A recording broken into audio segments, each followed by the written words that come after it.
So if people don't like this podcast, like that now they know what they're dealing with. Cool. And we don't understand Bitcoin and do not intend to. Welcome to Second Thought, the podcast. Wow, we're here. Finally here. We made it. It's been a long time coming. It's been a long time coming. We've been working on this. We've been trying to get it to the right place, and I think it's there. This is a fun introduction to what you're going to be getting with Second Thought with Suzy Weiss and Dan Ahdoot. If you haven't, I'd love if you listen to the episode we did with Casey Neistat. We did a nice interview there. But most weeks you're going to be finding me and Dan talking about the culture stories of the day. So I'm so happy to be here with Dan Ahdoot. I'm happy to be here too. So I want to introduce you quickly. You're Dan Ahdoot. I am. Fans might see you and think, how do I know that guy? Yeah. And they will be thinking about Anoush from Cobra Kai, possibly Falafel Phil. Pretty racialized characters you've had in the barrel. You know, this last week I just played Muhammad? Mitch. Mitch! Do you know how huge that is? That's big for you. I'm a Mitch now. Wow. It's like, it changed my life. I see myself in a different way now. I'm not a mere... Mitch Ahmed? I was a... yeah. Mitch Atta, Muhammad Atta's brother. Can we tell the viewer where Mitch is going to appear? We can't tell them, but we can tell them it rhymes with Always Sunny in Philadelphia. Hello. Way to avoid getting in trouble with that one. I love that. You know, I was so excited to do an episode of Always Sunny in Philadelphia, and then I got there and I realized it's so weird to be the one-day guest star on a show that's been going on for 18 years. Because it's a machine. It's like The Lion King. Yeah, and these people are like, they're family. And then I walk in there, I'm like, hi. They're like, oh, fucking new guy. Right. And like we would shoot our scenes and then like they'd go to the corner and I'd go to my corner and then we'd come back. It was high school. Oh, it was so high school. And then I'd like try to make a joke and they wouldn't laugh and they'd like give a weird smile. At one point, Charlie Day and I were like standing together like in between takes and he's like, so what part of town do you live in? I'm like, oh, West Hollywood. He's like, oh yeah, that's a good commute to here. I'm like, yeah, where are you? To hear it. He's like, oh, I'm in Silver Lake. I was like, oh yeah, so you can take the 10. Ooh. Yeah. Wait, they film in Los Angeles? Yeah. Okay, another Hollywood liars out here. I know. Filming It's Always Sunny in Philadelphia on a rainy lot in LA. Oh my God. I hate that. Danny DeVito is Danny DeVito's on that show? Yeah. Hello. Danny DeVito, I love your work. Suzy Weiss, host of a we should this is the inaugural podcast. episode and people should know, like, cards on the table. This is a culture podcast. I don't do books. I don't do live music. Yeah. I don't do outdoors. It's actually very narrow. But I don't think, but we're not a shaming culture podcast. Like we can say we don't know something and the other person is going to be fine with it. Yeah. Okay. So let's do it from the top. Okay. Danny DeVito's on It's Always Sunny in Philadelphia. You fucking idiots. He is. And he like rolls around in one of those electronic wheelchairs that like you see in Vegas. Yeah. He's just like rolling around set in one of those. You know, they're all like independently billionaires and like they get together to do like the this Office goofy people. show They still. made money. Yeah. It's like a few of the last shows where you really like made out. Yeah. Yeah. I know. It's amazing. They were like, that's when they're like start making $1 million an episode. Like the Seinfeld numbers. Yeah. Well, because they didn't get, is it royalties? What's the word for when like a cut? Residuals? Yeah. They didn't get residuals. Oh, they didn't? Well, only Jerry, I believe. Elaine, George, and Cosmo Kramer. You're sort of giving Cosmo Kramer. Wow. Has anyone ever told you that? Thankfully, no. There's like a little bit of like, I've like, never hello, ever been thing. told that I am like Kramer. I think it might be the hair. It's good. It's looking color. tall. I think it's so dark. For those of you listening to this, you don't need do to not watch the tune in. video.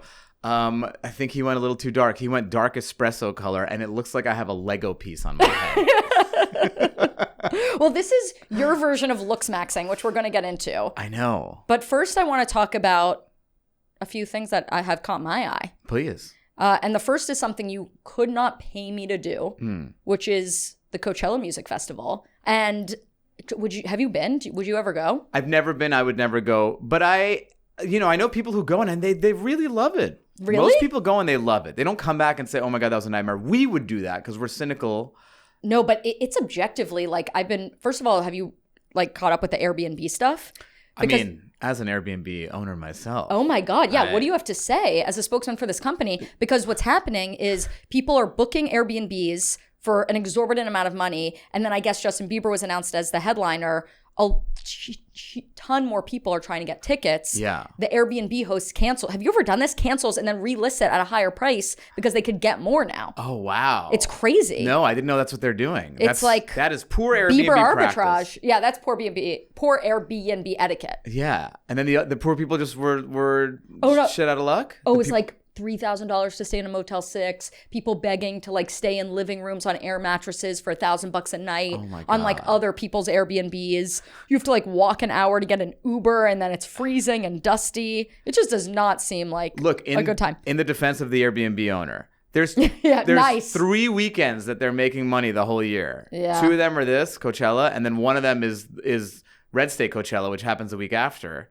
Stagecoach. Yeah. Yeah. And that's it. After that, they're shit out. No one's going to Indio, Palm Springs.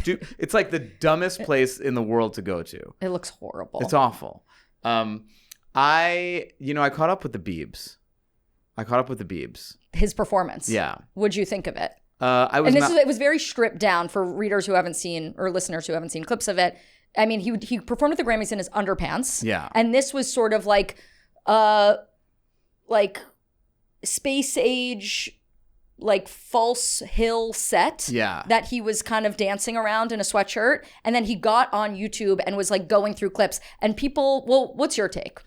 Well, I think he's living his twilight years moments, but he's 32. Right. Like Rodney Dangerfield started performing in a bathrobe when he was like 80. Or like your favorite comedian, Bill Cosby. He would like be in sweatpants sitting on a couch and like would do 2 hours like that. The kid's 32 years old and he's like phoning it in already. And also everyone's like, oh, but he was watching videos of his older self and he's healing. Yeah. He's healing. It's like fucking part of his healing journey. Heal on your own time.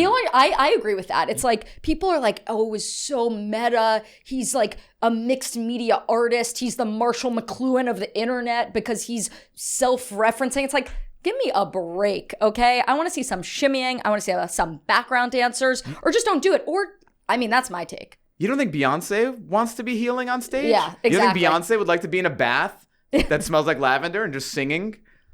Yeah, she would love to. She's had children. She's like, she doesn't want to be jumping around for 2 hours, but she does it because she knows how to put a show on. She knows how to put a show on. Yeah. And she gives the people what they want. Give the people what they want. But a lot of people are saying this is what they wanted out of Justin Bieber, but I just don't buy that. I think they have to say that to make themselves feel better because they paid 10x for an Airbnb. To be at Coachella. Well, I also had the thought, and I had this with the Sabrina Carpenter set too, which was very like produced to the nines. Will Ferrell made an appearance. Yeah. Susan Sarandon was in it. It was costume changes and sets and all of those things. It similar to the Bad Bunny performance at the Super Bowl halftime show. It feels like it was designed for the internet and to be clipped. Like I can't imagine any seat for the Super Bowl, for Sabrina Carpenter show, for the Justin Bieber show, where it's like, this is the experience that I'm meant to be having here. Well, that's a bummer because that's with every form of entertainment now. You're appealing to phone screens instead of the people that are there. Yeah. It's a bummer. Comedy, I feel like, is safe from that. Comedy is safe from that. Restaurants are not safe from that. The reason the restaurant, you'll notice every restaurant you go to, the lights are so bright in there. It's so that everything photographs well. Oh, it's horrible. It's such a bummer. I mean, there's nothing that is just like ruins a restaurant experience than a lady with an iPad at the door. Yeah. And click, click, click, click, click. No. Yeah. And then when they hand you like what do you think about this? When they hand you this is so boring, the brick where you're supposed to pay. Oh, okay, yeah. Like instead of the black leather book. Yeah. What's your take on that as a restaurant guy? I'm more okay with the brick thing. I'm less okay with the QR code menu. Oh, the QR code menu. I'm not eating that. The QR code menu is literally the worst thing to come out of COVID. Yeah, it is. And I'm including all the deaths, people in that assessment. It's the QR code menu, all the dead people, long COVID, short COVID, medium rare COVID, all the COVIDs. The QR code menu is the worst because it forces you to have your phone at the table. Yes. Okay. Which the restaurant should be encouraging the opposite of. Yeah, restaurants have been ruined by the internet. Coachella, likely ruined by the internet. Don't you think restaurants should start doing that thing that comedy clubs do where they take your cell phone at the door? But the comedy clubs, like they put it in a Ziploc and then they're like, we're good. Like you could just take it out. Yeah. I guess they like stick it and it really does work. I would not take out my phone at a comedy show because I'm afraid of being yelled at. Well, some of them do check it in at the door and then you walk in and you're just like, I did a show a couple weeks ago and it was like, there's no phones in that room. Oh, Yeah. Was it good? Did it feel like the 90s? It was amazing. Feel like the good old days? Yeah. Everyone's enjoying themselves. Like no one's like, it actually did feel a little more electric. Electric. I need to get to what really matters to me, which is Britney Spears. Okay. Okay, so Britney Spears was checked in to a treatment facility after getting a DUI. Wait, not was checked in, checked herself in. Oh. Not passive, Wait. active. Was she silenced or silenced? Both. As we know, Britney Spears was in a conservatorship for a very long time. Everyone in this story has such a like Dickensian name. The lawyer's name was like Andrew Wallet, and the judge is Brenda Penny. Like it seems, and even like Britney Spears, like it all seems so made up. Yeah. And now, I mean, I just started watching The Idol, which is Sam Levinson's show about kind of this subject. But do you think Britney should be in a conservatorship? Yes, absolutely. Oh! 100%. This is proof that she should be. I know. Everyone loves to get behind the story of like free. This is the same with like when they got rid of like mental asylums. Yeah. It's like Bring get rid back of the mental insane asylum. Get rid of them. It's inhumane. It's not right. And then what do we have now? We have people on the streets. I mean, as we know, shooting them. yeah. I think Britney Spears needed to be a little bit in her family's asylum. It's really actually an amazing story because it's like she's freer now, but she's way less safe. Yeah. Obviously. Like she's doing the dances with the knives. She took that baby doll on vacation. Did you see that? Yes. That was horrible. Yeah. Awful. And I just don't know what the answer is because we kind of did it to her. Like we did drive her crazy and then put her in a cage and then like re-traumatize her about the cage that we put her in by like obsessing over all of these Easter eggs in her Instagram. And now, I mean, it's just sad to see a pop star burn out like that. I know. It's really sad. The question is, do we put Tiger Woods in a conservatorship Oh my God. as well? I know there's no men in conservatorships. There's a lot of people DUIing these days, which is crazy. These people are rich. Get a fucking Uber. Get a self-driving car. What's happening? That's actually crazy. Right? Like get a self-driving car. You don't have to do anything. You can get as drunk as you want, Tiger. Do you think they like it? Like they like driving drunk? Like it feels like Grand Theft Auto or something? I mean, she was in Calabasas, which is tough to get an Uber there. I could imagine the reception's bad. You're in the mountains. Fair enough. I wonder what she was doing up there, hanging. She was hanging with her little doll. It's actually so sad. I love Britney, but maybe if she had like the healing Coachella set that Justin Bieber had and she could like Google herself on YouTube as it was all happening, it wouldn't have been that bad. She could use the healing set, and I'd be down with that. Justin's not there. I'm sorry, and he got $10 million. But there's also an element of like Britney got out of the conservatorship. She ain't performing no more. You know what I mean? It's like there's something a little false about Justin Bieber being like, I'm so traumatized, but also I'm going to perform. It's like you don't have to perform. Right. Just don't do it. Yeah. Be like Britney. Go get a DUI. Be really damaged. Go get a DUI. Then talk to me. Check yourself into rehab. Go to the Betty Ford. I would like to talk to you. I fought for this story to be included. I fought our handlers and my conservators because I think this is so fascinating. I don't know if you saw this, but Satoshi Nakamoto, who invented the Bitcoin, has been outed as Adam Back by John Carreyrou of the New York Times. And I'm curious, A, if you are a crypto guy. Obviously, I'm a woman. I don't do that. But do you like crypto? Not only do I not like crypto and not own any crypto, but I'm rooting for crypto to go to zero so I never have to hear friends of mine talk about how crypto is the future. Cryptocurrency, Bitcoin, the blockchain, I don't understand it. I never will understand it. And I don't want to understand it. But I do think it's pretty interesting that there's this like anonymous mega billionaire. I think he has something like $118 billion. Wow. And Tyler Cowen, we had a piece about this in the Free Press, and he's like, it could be, because the money hasn't been moved, because it would be public if you could see that it's been moved. It could be that this guy lost the password. And so it's unmoved, and he's just so embarrassed that he like won't admit to it. And I like think about that all the time. Like, what if you misplaced the hardware wallet and you don't have any access to your money? I think there's like a famous story of a guy who's got like $30 million or $300 million. And he hired the excavators to go through the landfill because he thought he threw it in the garbage. It's the craziest thing in the world. And he's like spending $100,000, whatever it is, a day because he's like, there's literally billions of dollars. And I think there's something where if you get like 4 wrong passwords, if the 5th one is wrong, then you just get locked out forever. And it's literally like the worst escape room of all time. It's like putting yourself in hell to own Bitcoin. Because you know when you're in the airport, you're always checking for your wallet? Yeah. Like I imagine that just your whole life. If you have a Bitcoin, it's like, do I have the thing? Do I have the thing? Do I have the thing? I hate everything about it so much. And I also feel like everyone gets scammed whenever they have it. Like so many friends of mine have lost it because of scams that have popped up and like, put in your password. We need to do a routine check. Boom. All your Bitcoin's gone. Are you serious? Yeah. It is lawless. It's lawless. In fact, I read that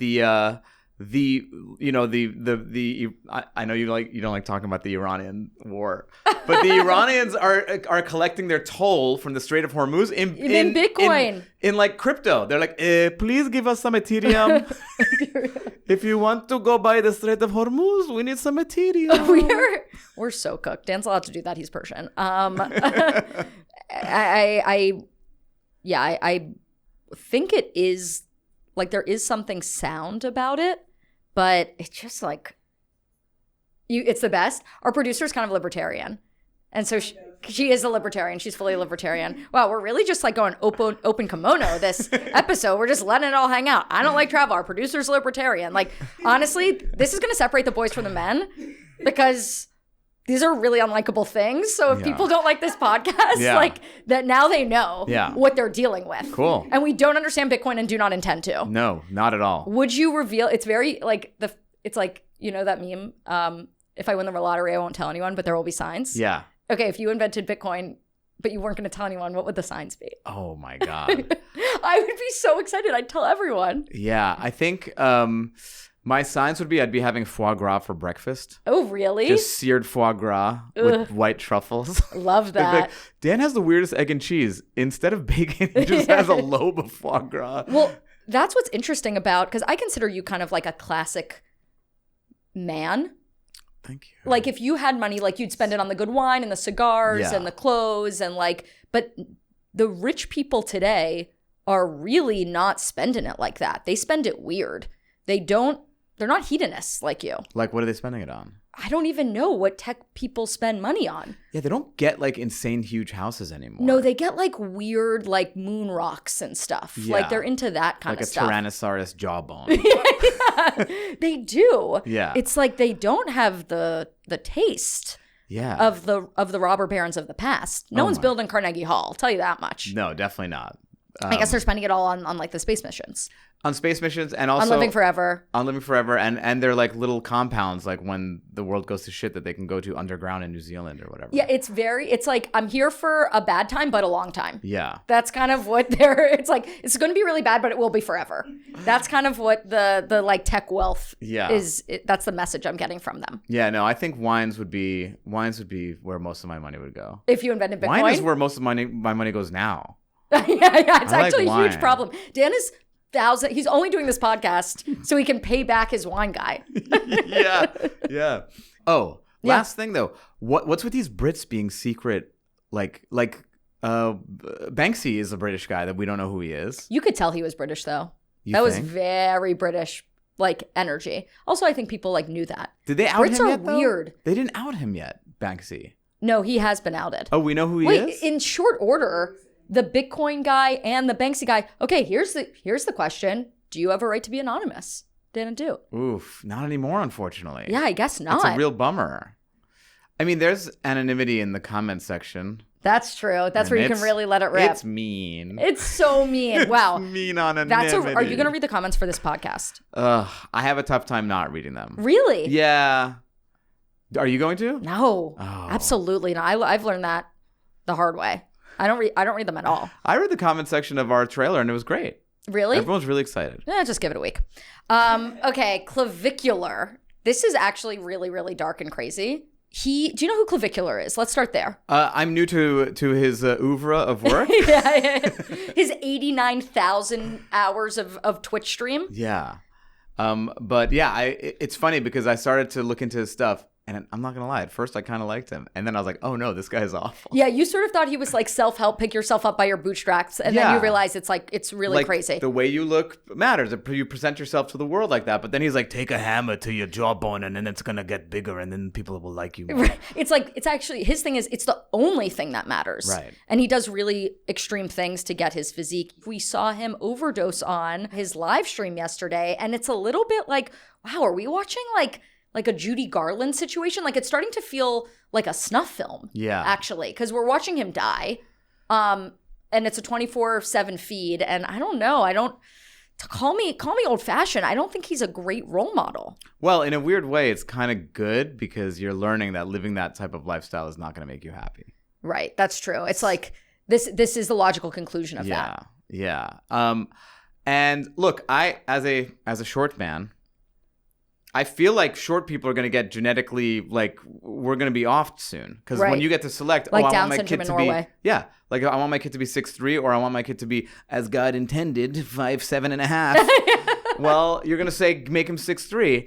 And it's a bummer because I do think that I have a lot of my personality. Yeah, I was going to say. The things you have to do to overcompensate or whatever come from those challenges. Mike Bloomberg, to me, man, he's the man. Yeah. You show me a billionaire CEO who's 6'5". Easy. I don't give a fuck. They hand that to you. This guy walks into a room. He's 5'5". He's tiny. He had to work his ass off. So like we're gonna lose that. I was also in LA and there's no fat people anymore. Well, that's done. Fat is done. Fat is done. But I agree. This podcast is pro short kings. Yeah. And it's like, it's enough with the height stuff. It's not as big of a deal as people think. It's not interesting to be tall. It's like you did nothing for that. You did nothing for that.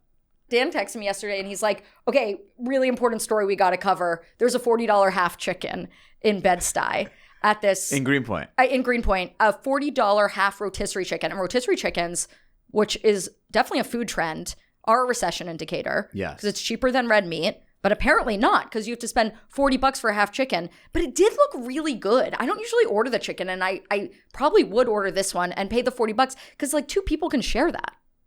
I mean, no. That's crazy. First of all, $40 for half a chicken is unhinged, but also fine. Like, you don't have to go there if you don't want it. People are like writing like, shut the place down. Well, this came to our attention because a city council member was posting on Instagram, but like, this is ridiculous. And it's like, that's not right. Like, those are your constituents. Yeah, exactly. It's a small business, like trying to make some money. I'm actually going to try to go there tonight.